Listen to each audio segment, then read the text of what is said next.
दोस्तों आदाब नमस्कार सत श्री अकाल। आपका बहुत स्वागत है आपके अपने शो दानिश की ज़ुबानी पर। आज की कहानी है उत्तर प्रदेश के संभल से। वहाँ पर एक जगह है चंदोसी। रात को एक फ़ोन आता है चंदोसी पुलिस स्टेशन में कि एक आदमी खून से लथपथ सड़क के किनारे पड़ा हुआ है। पुलिस आनन फानन में वहाँ पर पहुँचती है और वहाँ जाकर देखती है कि भीड़ लगी हुई है और एक आदमी खून से लथपथ पड़ा हुआ है। पुलिस बिना इंतज़ार करे उसको अपनी गाड़ी में लेकर हॉस्पिटल पहुँचती है और आगे की कार्रवाई शुरू करती है। वहाँ पर डॉक्टर बताते हैं कि यहाँ लाने से पहले ही उसकी मौत हो चुकी है क्योंकि चोटें काफ़ी गंभीर थीं। पुलिस पोस्टमार्टम के लिए बॉडी को वहाँ पर छोड़ती है और वापस मौका वारदात पर पहुँचती है। तो वहाँ जो लोग थे उनसे जानकारी लेती है और एक पंचनामा भरती है कि क्या हुआ, कैसे हुआ, किसने पहले देखा। उसके बाद पुलिस देखती है वहाँ पर कोई सीसीटीवी कैमरा ऐसा है जिससे पता चल सके कि कौन वहाँ से गुजरा है, क्योंकि पहली नज़र में देखकर ऐसा लग रहा था कि उसको एक्सीडेंट हुआ है, किसी गाड़ी ने उसको हिट किया है और गाड़ी वाला वहाँ से भाग गया है। खैर पुलिस वापस थाने आती है और पोस्टमार्टम की रिपोर्ट का इंतज़ार करने लगती है, क्योंकि जो रोड पर एक आदमी लथपथ मिला है खून में, तो दो ही वजह होती हैं, या तो मर्डर है या फिर एक्सीडेंट है। अगर मर्डर है तो पुलिस ज़्यादा सीरियस लेती है और एक्सीडेंट पे थोड़ा हल्का ही हाथ रहता है हमारी पुलिस का। तो जांच आगे बढ़ती है और पोस्टमार्टम की रिपोर्ट आती है। उस रिपोर्ट के अंदर जो उस शख्स को चोटें लगी हुई थी वो सारी एक्सीडेंट का ही एक तरीका था कि वो घिसे हुए हैं, गहरे घाव हैं, सर में बड़ी चोट है। पुलिस पता लगाती है कि किसकी बॉडी है और जो आसपास के इलाके हैं वहाँ पर मुखबिर को एक्टिवेट किया जाता है। तो पता चलता है कि वहीं पास के गांव में एक लड़का था जिसका नाम था दरियाव जाटव। ये बॉडी दरियाव जाटव की है। उसके घर को इन्फॉर्म किया जाता है। वहाँ से उसका भाई राजेंद्र जाटव आता है, अस्पताल पहुँचता है और देखते ही वो अपने भाई को पहचान लेता है और वो बहुत फूट फूट कर बहुत बुरी तरह रोने लगता है। बॉडी उसके हवाले करी जाती है और उसका अंतिम संस्कार होता है। अब क्योंकि पोस्टमार्टम से भी ये क्लियर हो चुका था कि एक्सीडेंट का केस है, पुलिस क्योंकि उस जगह पर जहाँ पर ये एक्सीडेंट हुआ था वहाँ पर कोई सीसीटीवी फुटेज नहीं थी। इसके अलावा पुलिस और सड़क पे चेक करती है आगे पीछे, लेकिन वो वाहन पुलिस की नज़र में नहीं आ पाता जिसने उसको ठोका था, हिट किया था। अब धीरे धीरे केस पुराना होता है और फाइल ठंडे बस्ते में जाने की कगार पर होती है। इतने में अचानक एक आदमी थाने पहुंचता है और वो जाकर बताता है कि वो किसी बीमा कंपनी का एजेंट है और वो थाना अध्यक्ष से मिलता है और जाकर बताता है कि यहाँ पर एक गांव है चंदोसी और वहाँ एक लड़का था जिसका एक्सीडेंट हुआ था, दरियाव जाटव, और उसका एक इंश्योरेंस पॉलिसी हुई हुई थी। तो एक नॉर्मल है, पुलिस को भी पता है पॉलिसी थी, तो उसमें डेथ सर्टिफिकेट चाहिए होता है और पुलिस से एक बार को जो पॉलिसी देते हैं कंपनी, वो ये कंफर्म करते हैं कि बात सच है नहीं है, ऐसा तो नहीं है कि फेक है। तो जो पुलिस ऑफिसर है वो कंफर्म करते हैं हाँ ऐसा हुआ था और डेथ सर्टिफिकेट या तो अस्पताल से उसका भाई ले गया होगा या आप ले सकते हैं, और केस एक्सीडेंट का था, हम ढूंढ रहे हैं उसका वाहन, वो अभी हमारे हाथ नहीं लग पाया है। तो वो एजेंट बताता है कि ये सब ठीक है, मैंने इस चीज़ की जांच करी है, लेकिन मुझे इसमें कुछ गड़बड़ लग रही है, क्योंकि मैं उसके घर गया था, तो जो मैंने उसकी घर की हालत देखी है और जो उसकी लड़के की जो प्रोफाइल है वो इतना मालदार या आर्थिक स्थिति उसकी इतनी मजबूत नहीं है जो वो इसकी ईएमआई भर सके, क्योंकि 20 लाख रुपए की उसका जो लाइफ इंश्योरेंस हुआ हुआ था और उसको 4 इंश्योरेंस उसके हुए हुए थे। एक टाटा से हुआ हुआ था 20 लाख का, एक रिलायंस का आपने नाम सुना होगा 10 लाख का, और एक बजाज से था 5 लाख का, और एक आईसीआई बैंक से था 10 लाख रुपए का। अब इनकी कुल मिला के जो ईएमआई बैठती है वो काफ़ी होती है, और जो उसकी आर्थिक स्थिति थी और जो उसका घर था उसके हिसाब से लग रहा था कि इतनी मोटी किस्त ये बंदा भर ही नहीं सकता है वो। तो बाकी 4 को तो ये शक नहीं होता, बाकी 3 जो इंश्योरेंस पॉलिसी की हुई होती है, टाटा, रिलायंस, बजाज, आईसीआई और टाटा, ये सब थे। उनमें से क्योंकि सबके काम करने का तरीका अलग है और सबके जो भी चेक करने वाले हैं, सबके एजेंट अलग अलग होते हैं, लेकिन एक के दिमाग में ये चीज़ अटकी और वो इसीलिए थाने पहुंचता है और जाके बताता है कि मुझे इसमें कुछ गड़बड़ लग रही है, क्योंकि उसकी स्थिति ऐसी है ही नहीं कि वो ईएमआई भर सकता है। तो आप इसको एक बार दोबारा से चेक करें। अब पुलिस अध्यक्ष जो थाना अध्यक्ष होते हैं उनको भी लगता है कि बात तो ठीक है, चलो उसको दोबारा से चेक करते हैं। क्योंकि इंश्योरेंस के नाम पर बहुत सारे ऐसे घोटाले हो रहे हैं, लोग बाग इंश्योरेंस कराते हैं और उसका मर्डर हो जाता है और वो जो उसकी राशि होती है इंश्योरेंस की, उसको हड़पने के लिए ये सारी चीज़ें होती रहती हैं। तो इस चीज़ का पुलिस को भी पता है और जो इंश्योरेंस के वाले जो एजेंट हैं उनको तो पता ही है, क्योंकि ये सब चीज़ें होती रहती हैं। तो इसके लिए वो बारीक से बारीक चीज़ों को भी देखते हैं, कहीं इसमें कोई गड़बड़ तो नहीं है, क्योंकि मोटी रकम उनको दी जाती है। अब पुलिस इस चीज़ की जांच करती है और सबसे पहला जो पुलिस का स्टेप होता है कि अगर इंश्योरेंस किसी ने कराया है तो जाहिर सी बात है उसका कोई ना कोई नॉमिनी बना होगा, उसका कोई गारंटर बना होगा और ईएमआई उसकी परमानेंट जारी होंगी। तो सबसे पहले शक जाता है नॉमिनी पर। तो नॉमिनी उसका अपना सगा भाई होता है, राजेंद्र जाटव निकलता है। पुलिस उसके पास जाती है, लेकिन जो उसकी हालत थी, उसका रो का बुरा हाल था, उसको बहुत तकलीफ़ थी कि उसका सगा भाई इस दुनिया में नहीं रहा। क्योंकि पुलिस एक नज़र में पहचानती है और वो पुलिस का ये काम ही है सब पे शक करना और जो सच्चाई है उस तक पहुंचना और सही आदमी को जेल में पहुंचाना। लेकिन पुलिस का जो सिक्स सेंस कहता है कि राजेंद्र ये काम नहीं कर सकता। बाकी बहुत सारी खबरें हैं, भाई भाई को मार देता है और सारे कोई ऐसा रिश्ता बचा हुआ नहीं है जिसमें क्राइम नहीं होता है। लेकिन पुलिस का सिक्स सेंस कहता है राजेंद्र ऐसा नहीं कर सकता। अब दूसरी बात आती है फिर सीधी गारंटर पर कि इसकी गारंटी किसने दी, क्योंकि ईएमआई तो वो भर नहीं सकता, तो जाहिर सी बात है ईएमआई कोई और भर रहा होगा। राजेंद्र का अकाउंट उन्होंने खंगाल के देखा कि उसकी इतनी कमाई है कि वो भर सकता है अपने भाई की ईएमआई, जो पॉलिसी का एक प्रीमियम होता है। तो अब उसके जो गारंटर होते हैं, एक उसमें हरिओम होता है और दूसरा होता है पंकज राघव। ये 2 उसके गारंटर होते हैं। अब जब पुलिस पंकज राघव का नाम सुनती है तो थोड़ा वो चौंकती है, क्योंकि जिस टाइम पुलिस को फ़ोन करा गया था क्राइम स्पॉट से, वहाँ पर पंकज राघव मौजूद था और वो एक राहगीर की तरह जैसे सब इकट्ठे हुए तो वो भी वहाँ पे खड़ा था।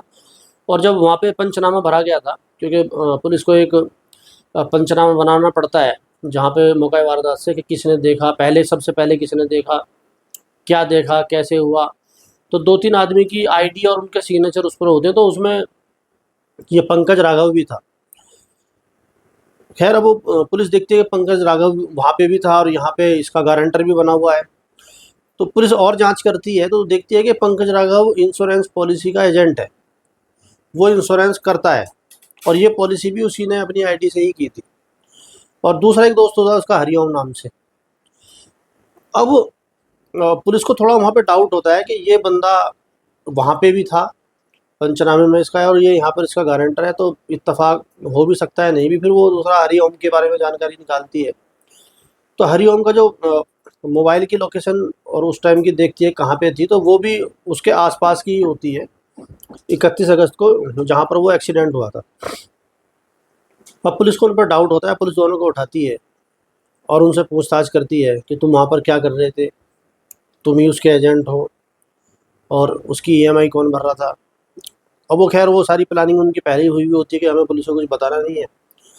लेकिन पुलिस जो कड़ी से कड़ी जोड़ती है कि तुम उस टाइम जो मौका वारदात पर थे और तुम ही इसके एजेंट भी हो और तुम ही इसके गारंटर हो, क्योंकि एजेंट जल्दी से खुद गारंटर बनता नहीं है, उसके लिए कोई दूसरा ही बंदा चाहिए। हरिओम की आईडी भी वहीं की है, ये इतना ही बहुत था पुलिस को उनको टॉर्चर करने के लिए। पुलिस ने बढ़िया उनकी फिर खातिर करी और उन्होंने फिर ये कबूल करा कि हाँ उन्होंने ही दरियाब जाटव का कत्ल किया है। अब पुलिस पूछती है कि बताओ हुआ कैसे। अब ये कहानी बहुत चौंकाने वाली थी जो उन्होंने बताया। तो ये जो पूरी स्टोरी थी ये पंकज राघव की थी। राघव खुद जो इंश्योरेंस के पॉलिसी हैं वो बेचता था, करता था उनको, तो वो देखता था कि कैसे आदमी ईएमआई भरता है और कितनी ईएमआई भरने, सॉरी, कितने प्रीमियम भरने के बाद में ये पॉलिसी एक्टिवेट हो जाती है और कैसे मिल सकती है और उसमें क्या-क्या शर्तें हैं, उसको इसकी पूरी नॉलेज थी। अब क्योंकि हाथ उसका भी टाइट था, तो वो दिमाग लगाने लगता है कि अगर कुछ ऐसा किया जाए जिससे मोटी रकम 40-50 लाख रुपए भी आ जाए और कुछ हो भी ना, कुछ ऐसा जुगाड़ करा जाए। तो वो हरिओम से मिलता है और वो साथ में दारू वगैरह पीते हैं और आपस में बात करते हैं कि यार अगर कोई ऐसा जुगाड़ हो, कोई सीधा-साधा आदमी ऐसा मिल जाए हमें और हम उसकी एक पॉलिसी करा दें और उसके जो प्रीमियम है हम उसका खुद भरते रहें। मतलब एक तरीके से जैसे बिज़नेस में आदमी इन्वेस्टमेंट करता है, तो उनका ये था कि साल भर या 6 महीने हम उसका इन्वेस्ट करेंगे और अलग-अलग कंपनी से कराने का जो मतलब ये था कि मोटी रकम होगी तो कंपनी भी ज़्यादा दिमाग लगाएगी उस पे कि इसकी हालत ऐसी नहीं है। तो उन्होंने क्या करा कि अलग-अलग कंपनियों से 4 कंपनी को उन्होंने पकड़ा और करीब चारों का मिलाकर 51 लाख रुपए की उसकी ज़िंदगी पे उन्होंने पॉलिसी निकाल दी कि अगर ये मर जाता है तो 51 लाख रुपए उसके भाई राजेंद्र को मिल जाएंगे। और राजेंद्र को पैसे मिल नहीं सकते क्योंकि उसको ये पता ही नहीं है कि पॉलिसी है नहीं है। और हम फिर राजेंद्र को, हम उसके पास जाएंगे और हम कहेंगे कि हम कहीं से भी इसके ऐसे-ऐसे पैसे दिलाएँगे, अकाउंट में तेरे आएँगे और इतने पैसे आप रखना, इतने पैसे हमें देना। इस तरीके से उनका ये प्लान था। तो अब वो ये लड़का मिलता है उनको, दरियाब जाटव। बेचारा वो खुद परेशान था क्योंकि उसका काम हिल्ला ऐसा था नहीं, मज़दूर टाइप का लड़का था। और उसको बुलाते हैं, उसके साथ दारू वगैरह पीते हैं और पिलाते हैं और उसको समझाते हैं कि एक पॉलिसी हम तेरे नाम करते हैं, ईएमआई हम भर लेंगे, पता नहीं कब क्या हो जाए, तू बाइक चलाता है, कहीं ऐसा ना हो किसी दिन कोई एक्सीडेंट वगैरह हो जाए तो बच्चों का क्या होगा, कैसे परिवार का क्या होगा। तो वो एक जो पॉलिसी है उसकी जानकारी में होती है दरियाब की, और बाकी कुछ पॉलिसी ऐसी है उसको पता भी नहीं होता कि ये और भी पॉलिसी इन्होंने मेरे नाम से करा रखी है। और वो उसका जो प्रीमियम है, ये पंकज राघव अपना भरता रहता है और हरिओम दोनों मिलकर इन्वेस्ट कर रहे हैं कि हमारा एक बिजनेस है, अभी पैसे जाएंगे और इकट्ठे फिर पैसे आएंगे। तो इंतज़ार करते रहते हैं जो 6-7-8 ईएमआई भर जाएँ उसकी, जो पूरी पॉलिसी जो है एक तरीके से पक्की हो जाए।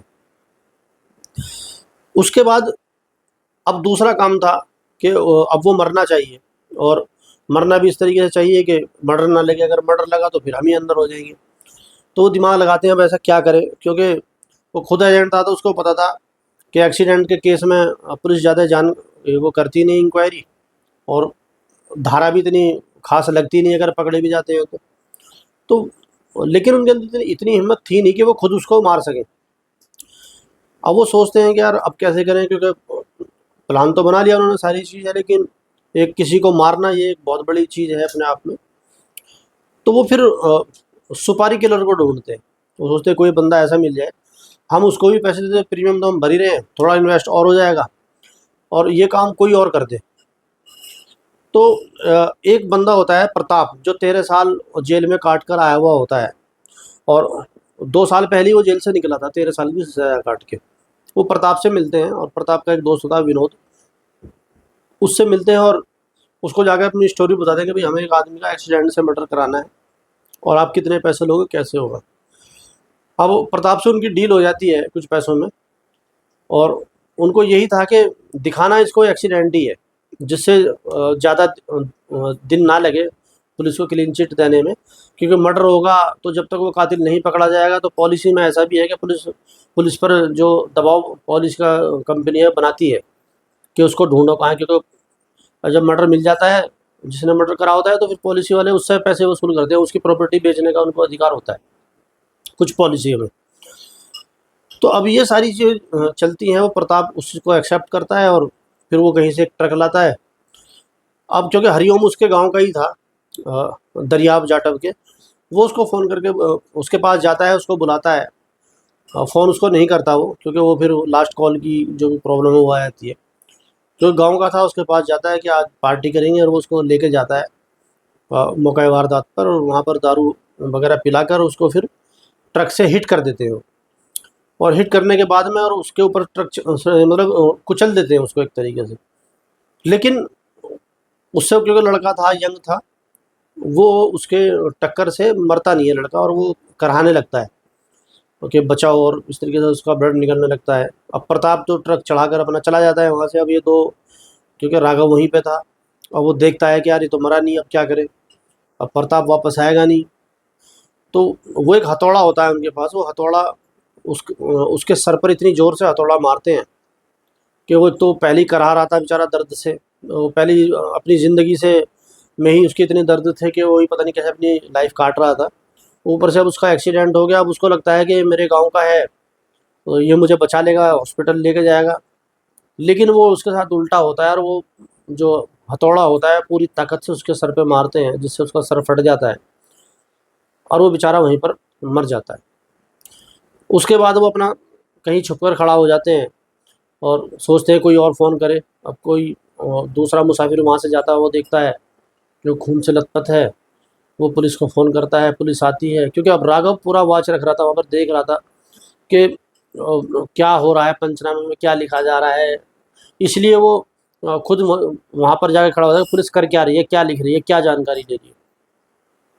और वो गलती से पंचनामे में भी अपनी आईडी, अपना एड्रेस डलवा देता है और बताता है कि हाँ हमने ऐसे देखा, ये हुआ वो हुआ। उसने कहा कोई और कुछ गलत ना बता दे, इससे अच्छा मैं ही सही तरीके से बता देता हूँ, और वो मामला एक्सीडेंट का हो जाता है। तो इस तरीके से सारी कहानी सामने आती है कि आदमी बिजनेस में इन्वेस्ट करता है, अच्छे कामों में करना चाहिए, लेकिन कहते हैं ना कि सबका दिमाग अलग अलग है, क्राइम की चीज़ों में दिमाग ज़्यादा चलता है। वो बजाय कोई बिजनेस या कोई दुकान या कोई ऑफिस या कोई कुछ और करने की बजाय यहाँ पर दिमाग लगा रहा था कि पॉलिसी खुद लेते हैं, फिर उसका मर्डर करेंगे, और उसके बाद में फिर वो 51 लाख रुपए की पॉलिसी हम ले लेंगे। अच्छा, फिर ये जानकारी निकाली गई कि इसमें राजेंद्र तो शामिल नहीं है। तो राजेंद्र के अकाउंट वगैरह सारी चीज़ देखी जाती है, तो उनसे पूछा जाता है, तो वो कहते हैं राजेंद्र को इसमें पता ही नहीं है क्या है। और क्योंकि उसका सगा भाई था, हमने सोचा कहीं मामला ख़राब ना हो जाए। राजेंद्र को तो हम बाद में इसमें इन्वॉल्व करते, जब ये अब हम पे आ गया था, अपना डेथ सर्टिफिकेट वगैरह सारी चीज़ हो गई है, पुलिस से हो गया था। अब हम राजेंद्र से कहते कि अभी हम तुझे 51 लाख रुपए दिला देंगे, और उसमें इतने तुम रख लो, इतने हमें दो, क्योंकि भाई तो उसका जा ही चुका है। तो हमें पता है मान जाता आसानी से, क्योंकि उसकी भी हालत ख़राब है, तो मान जाता, और इस तरीके से पैसे हमारे पास आ जाते। लेकिन एक जो पॉलिसी एजेंट था, उसके जो दिमाग ने केस सैंक्शन ने ये सारी चीज़ें खड़ी कर दी, और उसमें वो पुलिस थाने गया और वो केस को उसने दोबारा से खुलवा दिया। वैसे इसमें पुलिस को भी थोड़ा देखना चाहिए कि इतना भोला नहीं होना चाहिए कि कोई अगर मरा है, और ये सबसे पहले होना चाहिए कि इसके नाम कोई पॉलिसी है तो है नहीं, क्योंकि ये बहुत सारे केसेस ऐसे हैं जिसमें लोग पॉलिसी करा लेते हैं और फिर मर्डर कर देते हैं। तो ये थी आज की कहानी। उम्मीद आपको पसंद आई होगी। इसमें जो भी कमी है, जो भी इसमें अच्छा लगा है आपको, उसको कमेंट में ज़रूर बताएं। लाइक करें, सब्सक्राइब करें, और अब आपसे कल मुलाकात होगी किसी नई वीडियो के साथ। तब तक अपना और अपनों का ध्यान रखें। बहुत बहुत धन्यवाद।